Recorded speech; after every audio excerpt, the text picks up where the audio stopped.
Hello there. Recording our New Year's resolution with my brother, watching a movie and giving it a review for January 2021. This is our first attempt this way as we can't watch together anymore. For one reason, we're under lockdown, but even if we weren't, Jeff now lives in New Brunswick, so we'll be doing this virtually. So this month we watched JoJo Rabbit. And it was Jeff's choice. I didn't know if I would like it at all, but I ended up enjoying it. Part of what I liked about watching a movie with Jeff is that we spend time together, sitting in the room and watching a movie together. And I never do that. I watch a movie, I put one on, and I'll do something else. Handwork, knitting, making lists, puzzling, whatever it is. I find things to keep myself occupied while I watch a movie, which isn't always the best way to watch one. So having Jeff watching it with me was always a good way to pay attention. And I don't have that this time, but I sat down and I paid attention. So I took a couple notes and I'll share them with you. I knew that the movie, I read a little bit about it, but not much. It was during the war, and it was a young boy, and his imaginary friend was Adolf Hitler. And that didn't sound like a terribly serious thing, so I didn't know if it would be quirky or not, but I had been reading two different books lately, and they both sort of tied in. I just finished listening to the audiobook called The Tattooist of Auschwitz, which was, of course, about World War II.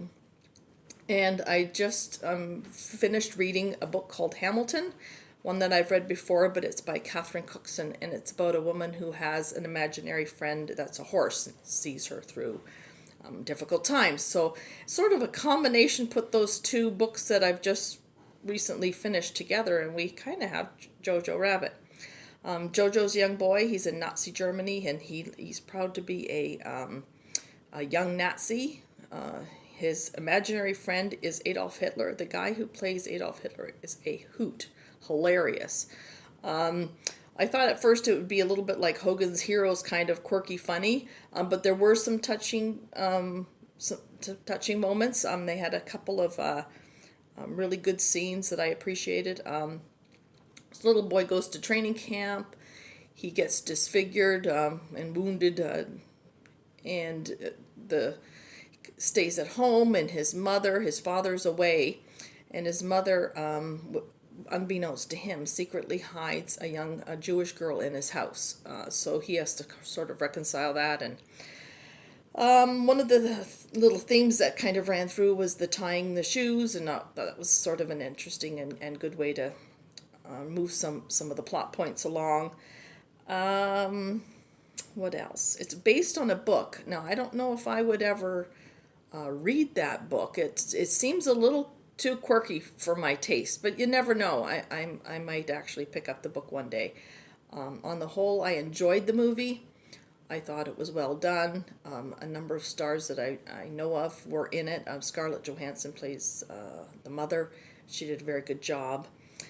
And don't know if I'd ever watch it again, but I would recommend watching it. It was a quirky movie, dealing with a fairly serious subject, but they also dealt with those themes quite nicely. And my quote from the movie was when the mother said to the son, "We have to dance to show God how grateful we are." See you next month. Bye.